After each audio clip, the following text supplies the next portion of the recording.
Hey there, everybody. I hope you're having a good day, a good happy Sunday, or maybe happy Monday if you're in a different part of the world and in the future time zone, then happy Monday. But to us in the past time zone or the later time zones, happy Sunday. Hope you're having a good day. I've been having a pretty good day despite everything that's going on in the world and all the turmoil that is it seems like it's unfolding at a very accelerated pace. So we will see what happens. Honestly, I think that when the chaos, when entropy starts unfolding right before your eyes, it seems like it's going to be like this forever, and it seems like things will get worse. It feels that way because you're in the hurricane, basically. You're in the middle of the storm, and it just seems like the storm will never pass because it's completely windy and the sky is completely covered with clouds and the rain is pouring and the wind is blowing things away and destroying things, right? So it feels like things will never get better. And of course, I sometimes tend to wallow in negativity, and I fall into this pessimistic outlook on life. And I don't criticize myself for it. I really don't, because I think there needs to be kind of like the angel head and the little devil head, right? The pessimistic voice and the optimistic voice, and finding a balance where you can see things from a very balanced perspective, from not too wishful thinking, but also not too nihilistic, getting qualities from one side and getting qualities from the other side and blending those qualities and seeing that everything is in its right place. But anyway, I think this last week has been really hard for me because of everything that's going on. And it's just been so chaotic. And I haven't really been reading the news, but even if you don't read the news, word gets out there, and it's crazy how things can change overnight. But I do think that right now we are going through, as a collective community of humans, all of us, all over the world, no matter where you live, we're all going through this purging stage in our consciousness. We're really getting rattled. Like, things are really getting rattled around here. And for all of us, it doesn't matter where you are or where you live, what country you're in. It can be personal or politically speaking, but all of us are, I've noticed, my observation has been that a lot of people are going through this purging stage. I am too. And during the purging stage, there are a lot of illusions that are revealed to you and revealed to all of us, and a lot of lies come to light, right? And it's an uncomfortable time to be alive. It really is, because we're all growing, and there's a lot of growing pains that come with growth, right? And I just want to say to all of you that, and to myself, that things will get better, right? And things might get worse before they get better. And I feel like I'm speaking in platitudes right now, but that doesn't take away the truth behind these platitudes. So yeah, things might get worse before they get better, and things might, when you think it's been really, really bad, it can get even worse than that, and that doesn't mean that it will be like that forever.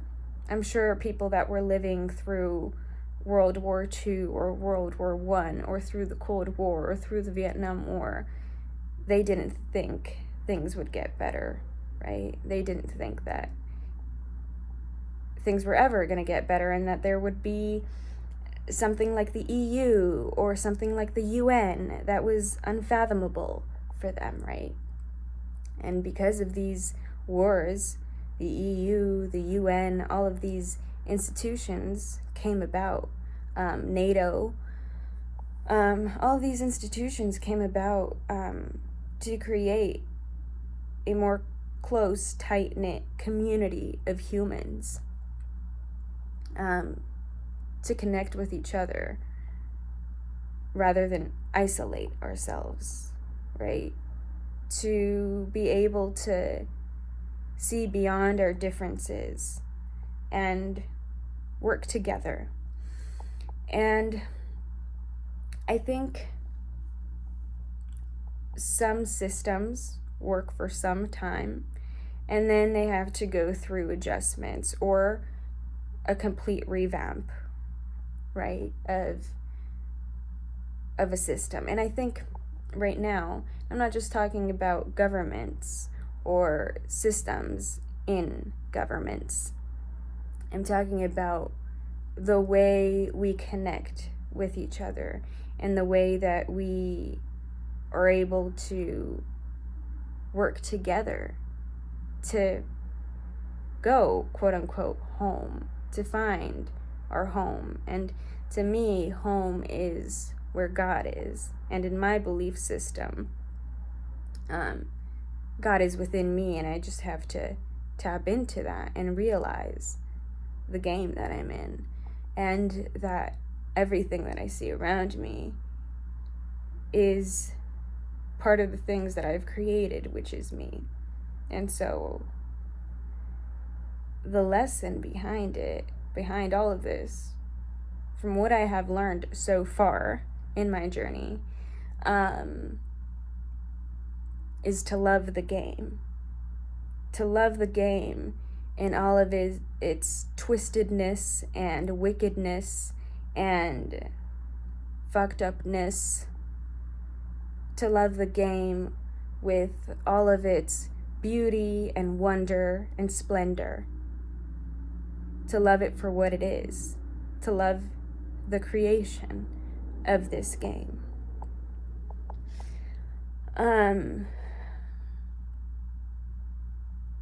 But it's hard to do that. It's easy to understand that, but it's hard to put that into practice because there are a lot of things that happen. A good example is what's happening in the world right now. And to love the game for what it is. That's unthinkable, right? But it's illusions that we have to shed, that I have to shed, right? Still have to shed. And sometimes I know the illusion that's blinding me, but I don't know how to remove the blindfold. I know that there is something beyond the blindfold, but I just don't know how to untie that blindfold. You know what I mean? So,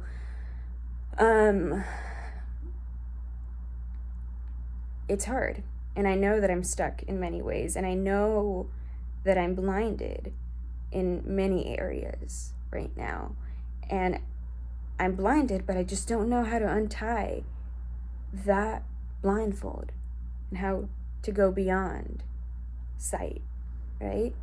And there are other illusions that I imagine that I can't even think of right now because I don't know that they're there, that I'm not even aware that I'm blind because I'm not even aware of the blindfold, right? I'm still in that Plato's cave. But anyway, it's hard to love the game for what it is and all of its isness.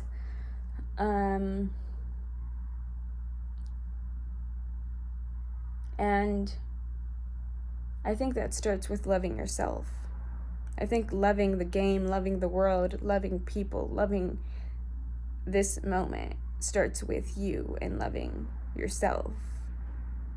Because that love is not something that you can experience outside of yourself with a capital S. So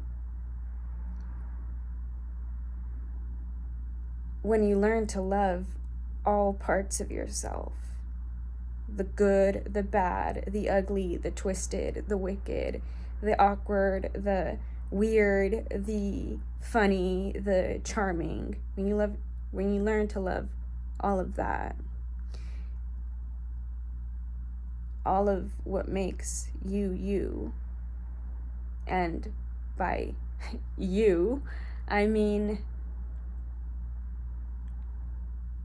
the spirit, the flame that is within you, that powers this body, that gives this body life.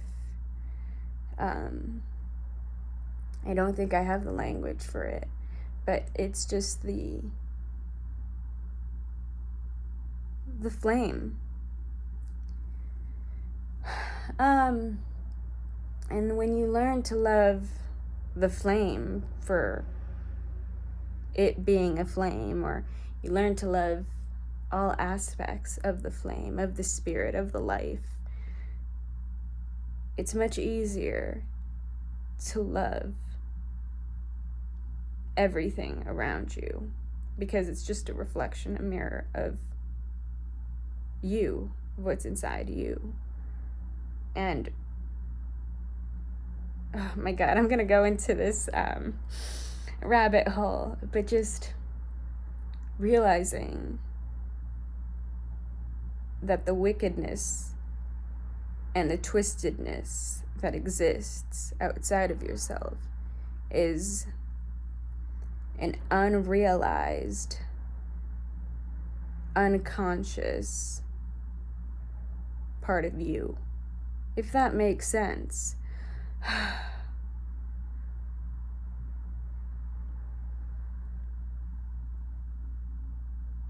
And learning to forgive yourself, not because you're bad or because you should feel guilty in any way, no, but learning to forgive the unconscious parts of yourself. Because we're all connected. And by we are all one, it doesn't just mean we are all one and only the ones that are included are people that you like and people that you're friends with and the good people. No. When we say we are one, that means we are one. Like, that includes the good people, the friends, the family, the people you like. But it also includes the people you don't like, the people that you despise, the people that you disagree with, the people that you hate, the people that you don't want to surround yourself with, the wicked and twisted people. the quote-unquote bad people, and good and bad are subjective, but the ones that would be considered bad in this society, in this game, we are all one, and we're connected to that other side of us, that other part of us. I am connected to that other part of me, and it's an unconscious part of me. It's an unconscious part of you. It's an unconscious part of you that is still stuck in certain illusions. And what's outside kind of reflects what's inside. And I don't mean to take that literally. If you see some, bombing in a different country, that doesn't mean that you're thinking about that in your head, right? No. I mean, what's going on outside is more of a metaphor of the turmoil that's going on within you, within yourself, with a capital S. It's not to take literally what's going on outside. It doesn't mean that you're thinking about those things or that you created those things. It's more like so it's kind of like the Bible, most of the Bible, if not all of the Bible, but it's most of the Bible, because there are some historical references in the Bible. But most of what, for example, Jesus said is a metaphor. And the biblical Jesus is a metaphor. Yes, there is the historical Jesus, and there was a man named Jesus that once existed on this planet and walked this earth. Yes. Archaeologists have been able to confirm that. But the biblical Jesus, the Jesus that people claim that this historical Jesus was, it's more of a metaphor. The stories of his life could be taken as metaphors. Metaphors for your own life and your own journey, to help you with your own journey. It's kind of like a map. Kind of helps you, and it's a little cryptic here and there, but it serves as a guidepost, right? And you're not supposed to take the guidepost as the final destination. It's just a guidepost that will guide you on your own path, So that's what I mean by what's outside is reflecting what's within you, within me, right? A metaphor for something unconscious within me that I have to work with. Because it's funny how, at least I've noticed in my own subjective experience, how when I'm going through some turbulent, choppy waters in my own life, it seems like the world is going through its own choppy waters, and things are pretty batshit crazy. And I think it's because it's connected. The outside and the inside are connected. I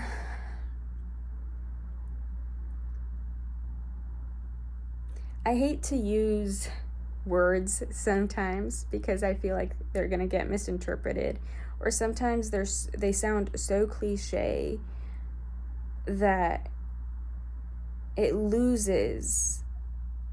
the words lose their purpose, I forget this all the time, that the language itself is a guidepost. It's not the final destination. It just guides you. The words guide you, help you on your own inner path.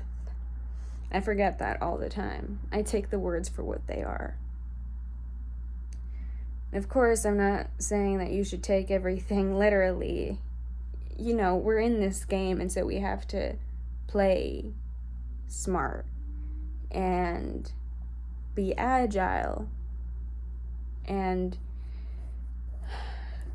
understand the context of the situation, or be able to develop the wisdom to understand the context of the situation that you're in. And whether that situation is meaningful or not is up to you to decide. But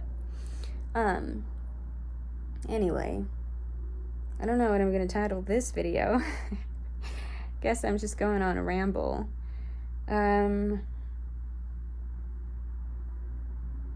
But I wish you well on your journey.